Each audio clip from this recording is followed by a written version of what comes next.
Coming up, we take a look at band going to Grand Nationals, theater's improv show, and football returning to the playoffs. This is Hawk TV for Friday, November 13th, 2015.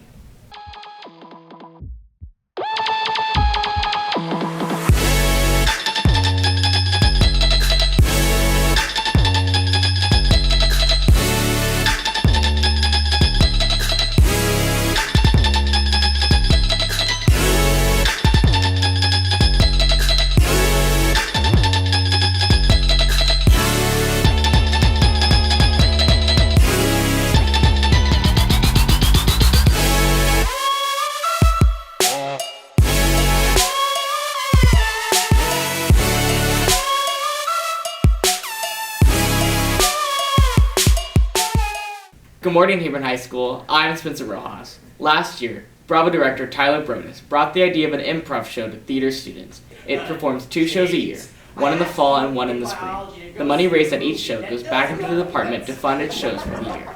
So this year, we don't really know, this is still all just a process for us. This is just the second year of it being around, as you know. And so we're just like, what do we do with the money? Where does it go? What do we need it for? But we're doing a lot of big shows this year, so I think the money's going to end up in our department in some ways, because Mary Poppins is not an easy thing to put together.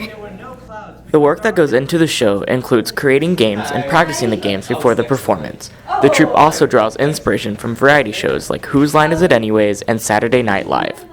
We teach games, and improv games, it sounds weird that you rehearse improv, right? Because it's like you make it up on the spot. And so, but there are these certain games that you play that just give you this really bare outline of what you're supposed to do. It's kind of hard. We just kind of sit down and we improvise the improv show. We just think about what are good ideas, what are good topics, what are good themes for our show. Kind of good. But almost every school has an improv troupe. We're really the newest ones.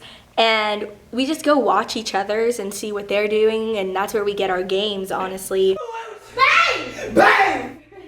It's not like anything we've seen before. We're coming up with it as it goes. And so, you can see something, and it can be really weird and really funny, and it's meant to be odd, and it's meant to be laughed at. And so we invite you to come laugh with us. The improv show is November 19th at 7 p.m. Tickets cost $5. This year, the band is going to Grand Nationals for the first time. Ethan Thatcher takes a look into the preparations.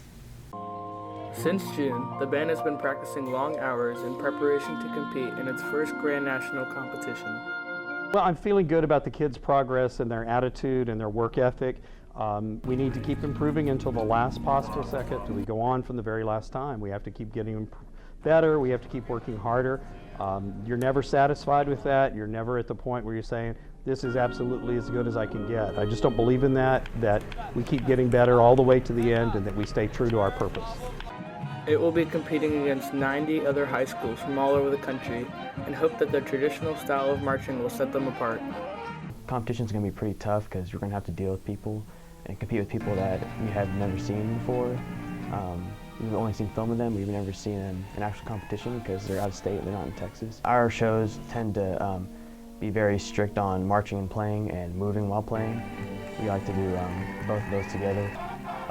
Other schools focus a lot on having big props, big shows, a lot of colors, but we try to stick to traditional values in marching band. Transporting and housing 275 students and 60 parents poses a challenge for the band. We're talking 7 bus loads of kids, 4 equipment trucks, parents that are going in support of those equipment trucks, so it's quite an ordeal. It's a 17-hour bus ride one way. It's like 100 hotel rooms when you add all this adult staff and the people that are moving props and the people that are working with the front ensemble, which is the pit percussion. After all the preparation, the band has set their expectations high for Indianapolis. I think it'll be really good because we have worked so hard. We're changing things constantly in the show. I really love how it's coming along, and we really hope to make it to finals because there's 3 stages and that's the highest stage, and we just want to blow the judges out of the water with our technique and everything. Reporting for Hawk TV, I'm Ethan Thatcher. Now back to the studio. Thanks, Ethan. Band competed in prelims this morning. You can check out the results at HawkTV_HHS on Twitter. Every year, several students sign letters of intent to play collegiate sports. Sophia Kraft takes a look at one student's journey to play Division I basketball. According to the National Collegiate Athletic Association, approximately 430,000 high school girls play basketball. Of these participants, 3.8% compete collegiately, and only 1% will compete at the Division I level. Despite the odds, senior Victoria Miller was determined to receive an offer. I've known I've wanted to play basketball since about 6th grade in middle school when our coaches kind of started talking about it. It's just a great opportunity. I love the sport and I love playing, so that means I get to play for another 4 years. At 9 years old, Miller began her basketball career in the Carrollton Youth League. It's fun. You really got put on random teams with little girls, and so I kind of just went around and no one is good and you just shoot the ball everywhere. And once I hit about 7th grade, I started playing select. And so I went to a whole new level, and then that's where it got really more intense and more fun, and that's where I really started to think about playing at a collegiate level. She's always been very athletic. She's always wanted to play every single sport there is, and so that's probably just something that's innate in her. And then basketball, it just seemed to be something that she learned pretty quickly and really enjoyed. Throughout her high school career, Miller focused on achieving 2 specific goals that would help her grow both mentally and athletically. Well, when I first entered high school, I wanted to be on the varsity team as a freshman, so that was like my really big goal. And then I accomplished that, so that was really cool.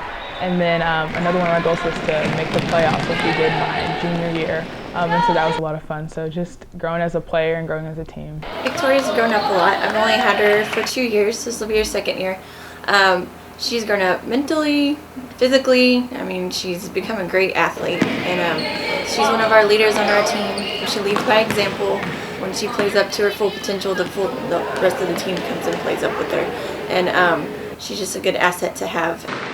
After communicating with coaches in the Southland Conference and receiving an offer from Houston Baptist, Miller verbally committed to Northwestern State University. I'm proud of Victoria. I'm just excited that she's set a goal and she's achieved it, and just to watch her grow as a leader and be more confident and know that if she sets goals for herself, that they can be achieved. The whole experience, it really, basketball is such a team sport, and you have to rely on other people and you have to trust other people, and so it's just grown me with relationships and being able to trust other people really with like your future and with goals as a team. And it's also built like self-confidence, knowing that you can accomplish the goals you set and you can be as good as you think you are. And so to sign for Northwestern State is a dream come true, because I've been wanting to play at the collegiate level for years and years, and being able to sign is meaning that like I reached my goal. Reporting for Hawk TV, I'm Sophia Kraft. Now back to the studio. Thanks, Sophia. Miller will sign with Northwestern State University on November 17th. We'll be right back with sports. I'm hungry. Do you want anything to eat? Yeah, sure.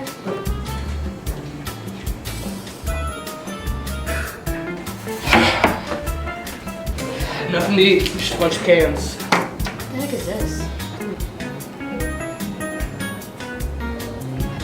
We could donate all of our cans to the 14th annual Thanksgiving food drive to benefit Metrica Services. But I'm still hungry. I'll see if we have something to eat.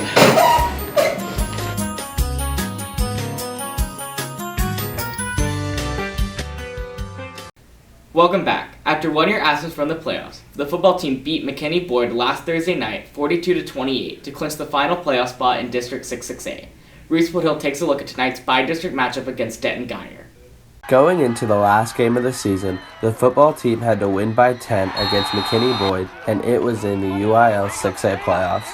Lose, and its season was over. Our mindset going into the game was that we had to win the game or our season was going to be over, so I think that was a big motivator. We all knew what we had to do to come out and get the big win. Yeah, well, going into the game, we just felt like it was a game we needed to win. We tried not to get real caught up in the points. I didn't know exactly how to do that, but as the game went on and we got to the fourth quarter, we were able to get that 14-point lead. Then we had to say, we need to think about maybe trying to go for 2 here, make it 16. So if they scored a touchdown, then they'd have to make a decision whether they're going to go for 2 or kick an extra point, So there are definitely things we had to think about. The Hawks' bi-district opponent, Denton Geyer, finished their regular season with a 7-3 record behind junior quarterback Sean Robinson, who is known around the state as one of the best dual-threat quarterbacks in the 2017 recruiting class. Well, they got a good football team. I mean, he is really, really something special, but they got a lot of really good players. And, the main goal for us going into the game is to, they really like to run the football, and they will throw it as well. But They want to establish a running game, so we need to do a really good job of making sure we do as good a job as we can controlling that. And obviously, number 3, their quarterback, is an outstanding player, and he can do a lot of things with the football, but he's a very good passer too. He's effective in doing that. And so, we just got to play a complete football game. We're going to come out with the same mentality as against Boyd. This is everything we have on the line, and we just have to get it done, or else that's our end of our season. Kickoff for tonight's bi-district game is at 7:30 at UNT's Apogee Stadium. Reporting for Hawk TV, I'm Reese Woodhill. Now back to the studio.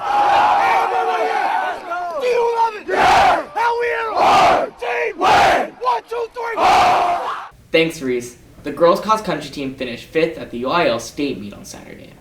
The volleyball team took on Plano Tuesday night in the regional quarterfinals. Back to Reese with the story. On Tuesday night, the volleyball team defeated Plano in the area round of playoffs 3-1. Well, we played them 3 times this year, and we were making sure that we didn't overlook them. We watched a lot of film. We worked really hard in practice, worked on a lot of drills that are specific to them, and I think it paid off in the end. The team will take on Amarillo tonight in the regional semifinals. Last season, the Sandys ended the Hawks' playoff run in the regional finals. We want this more than ever. This team can do more than we have in the past, and we just have to push for our goals. We picked Amarillo apart better than anybody, according to the Amarillo coach, Jan Barker. She said, I've never been picked apart like that, like we were last year, so I think if we'll go in with the game plan, start picking at their weaknesses or whatever, if they have them, that's what we're going to have to do. The game tonight starts at 8 p.m. at Tiger Arena in Glen Rose. Reporting for Hawk TV, I'm Reese Woodhill. Now back to the studio. Thanks, Reese. That's it for today's broadcast. I'm Spencer Rojas. Have a great rest of your day.